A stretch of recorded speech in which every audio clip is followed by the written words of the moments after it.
Hey everyone, my name is Oscar, and this is my entry into Jurg's Cup, the second iteration. I might be mispronouncing that. Someone feel free to correct me. Um, so, a little bit about why I'm doing this. I always had an interest in building my own guitars, and I've actually built my own guitar before, and I've also built a bass. And so, when I first heard about the Great Guitar Build Off, and that they were going to take in members of the general public as opposed to just these big time YouTubers like Brad Angrove or Dan Thompson. I thought, oh, cool, I can enter that. And then a lot of changes happened, and you know, things changed with the Great Guitar Build Off. And in 2024, I just haven't heard as to whether or not they'd be doing it this year. And it kind of sucks because I did buy a DIY guitar kit in preparation for it, and it's here. And so rather than letting it go to waste, I decided to, after a conversation with another YouTuber by the name of George Feigl, who pointed me in the direction of Guitar Builders, GuitarBuildersCollective.com, I was notified that I'd be able to enter the Jurg's Cup, and it's to honor one of one of their own, Jurgen Zollers. He was a guitar maker who recently passed away, and it's to honor him. And the entry tickets go to a good cause, and there's no set entry amount. So if you want to enter, go ahead. The entry is you either donate to the leukemia fund that Jurgen Zoller's family set up, or you can donate to a local leukemia charity, or you can go on to the family's Teespring store and buy something from there, and the profits of that will go to the family's leukemia charity. So, with that in mind, I decided, okay, I have this kit, let me build it, and that'll be my bucket list of entering a competition of guitar building. Um, so I did I did an unboxing and a test fit for this earlier. Problem is the audio wasn't exactly the best, so I'm reshooting the intro, but I'll show you the video. Maybe I'll cut out the audio and do some narration. Haven't figured that out yet. What I have figured out is that this guitar kit that I built, that I will be the first guitar that I do not keep. I'm going to either sell it, auction it off, or give it away. Um, but yeah, that's pretty much it. Let's go take a look at the unboxing. All right, so as you can see, I'm just using a simple external webcam for bird's eye view, and it's rested on a shock mount so that I can kind of adjust it whenever I want, and it's pretty helpful.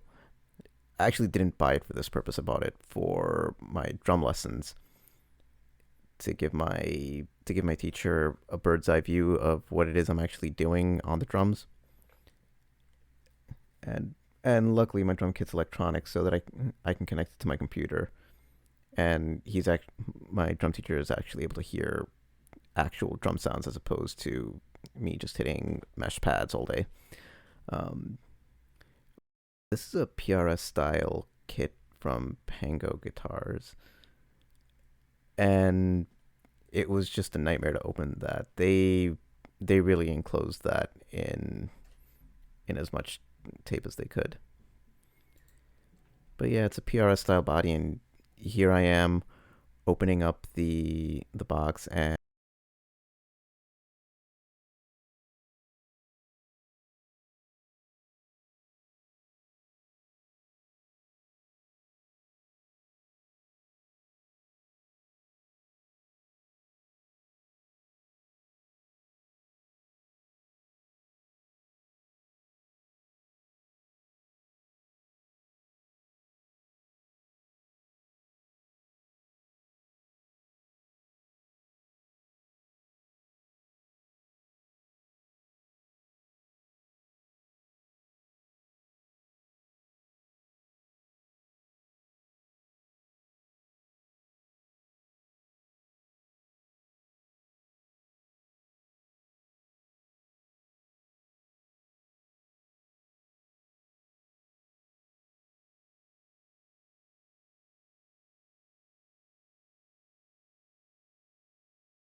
I start off with the body.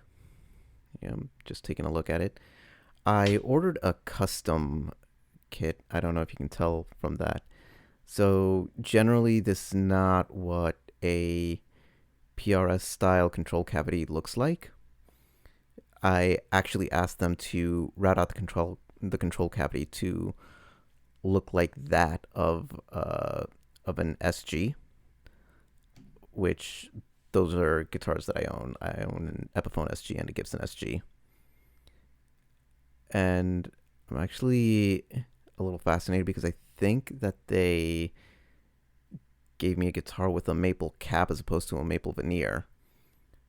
For those of you who don't know, a maple cap is just actually a slab of wood that's glued onto another slab of wood, and then it's cut to shape. A maple veneer is kind of the same thing, but a maple veneer is very, very thin. It's close to paper thin, and it can be a little tricky to work with because since it's so close to the glue spots, it's not always going to take the paint correctly or take the dye correctly. And so I'm actually just thoroughly impressed that they provided me with this. And because of the way it is, you can see that there's also another hole for the input jack. So I actually already know what I'm going to be doing with that. There's going to be no wasted space. And yeah, just here I am just introducing it to the live stream audience. Okay, and here I am going for the neck.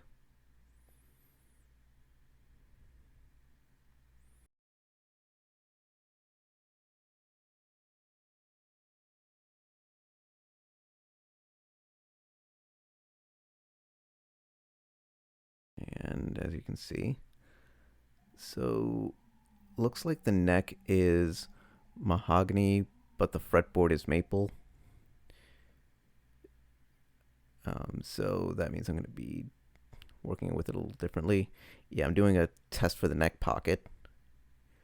It's not a super snug fit, but it's also not incredibly loose. Um, it's definitely something I can work with. I was also impressed with how smooth the fret ends were. I didn't feel like I was cutting myself or anything.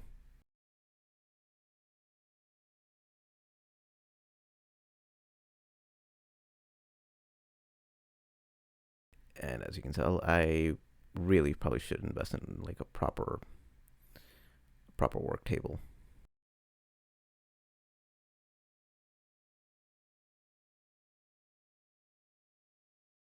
Yeah. Now I'm actually going to test fit the actual pieces, like some of the actual hardware.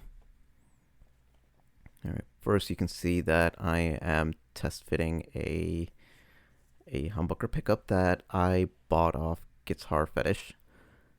Um, I definitely suggest going there because they have some pretty affordable pickups, and they have this cool feature called the quick plug, so you can easily swap out pickups.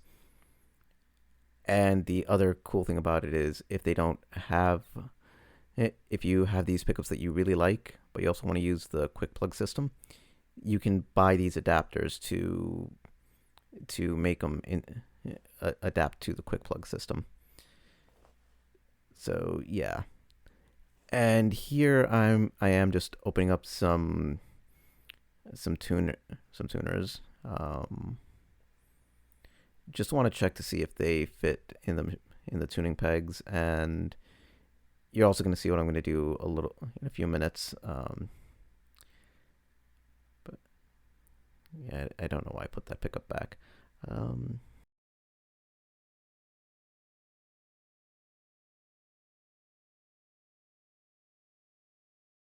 but yeah, here I am screwing the tuning machines in.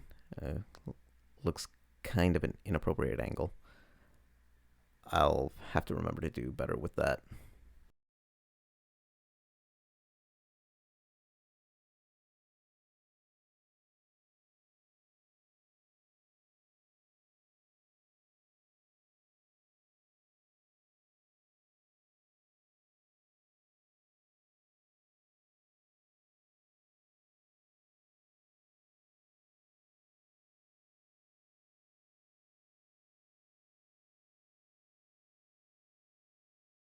Okay, and I just keep going back and forth, testing that neck pocket fit.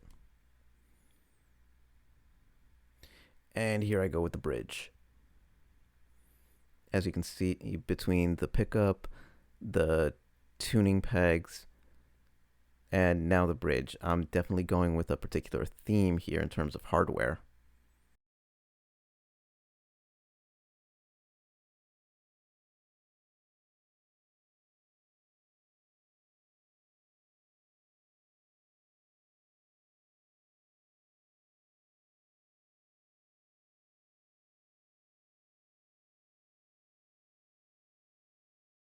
And it's just not going in with just my bare hands.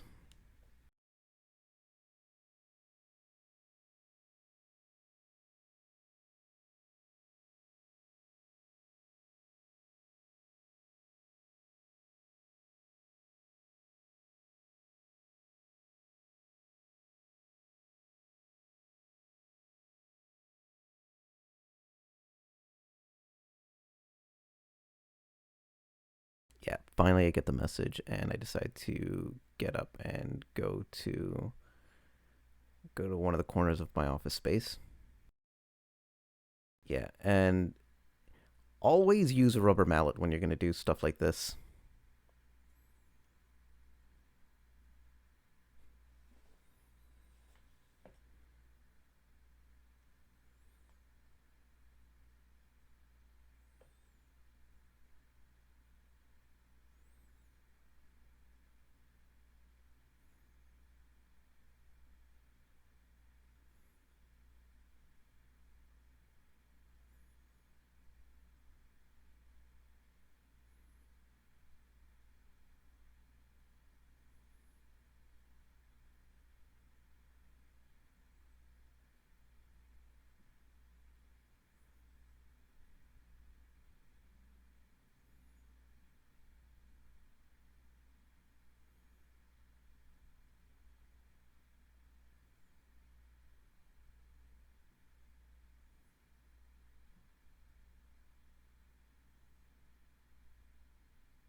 But yeah, while I'm test fitting, as you can see, all the way off on the side is a huge mess because I don't clean up after my workshop. And yeah, luckily I was also able to find two old strings that I'm not going to use in an actual guitar, which I'm actually surprised that I had strings lying around to use like that at all.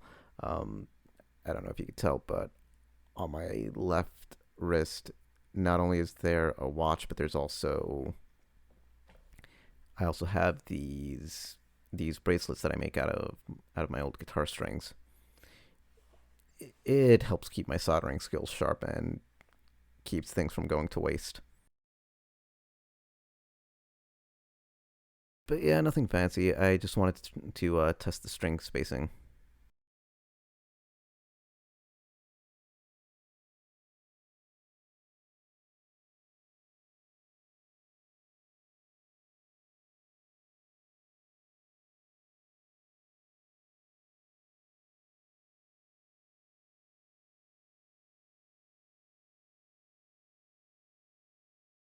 Yeah, and those wires hanging off me are my lapel mic and my in-ear monitors. Don't really know what I was thinking there. And I'm having a little trouble getting the high E string to go in, but yeah, I just got some wire cutters and took care of that.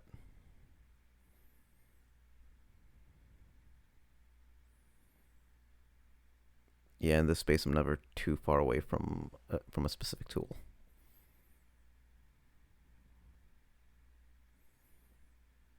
Okay, and there we go.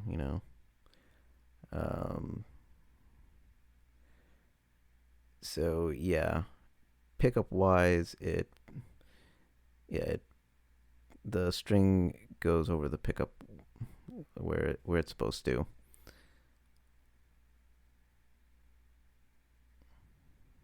You can't really tell that in this lighting.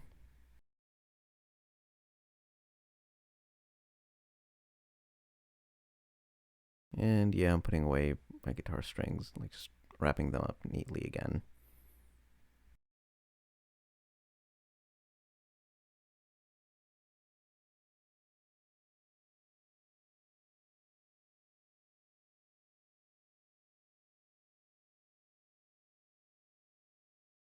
Okay, so yeah, that's pretty much it. And here you can have a better shot of the control cavity. As you can see, there's space for two volumes, two tones, an input jack, and and the uh, and the toggle switch.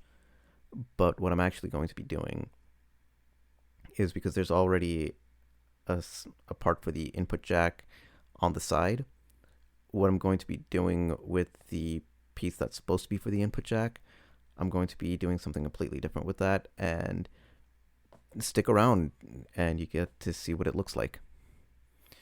All right, so yeah, that's it for now.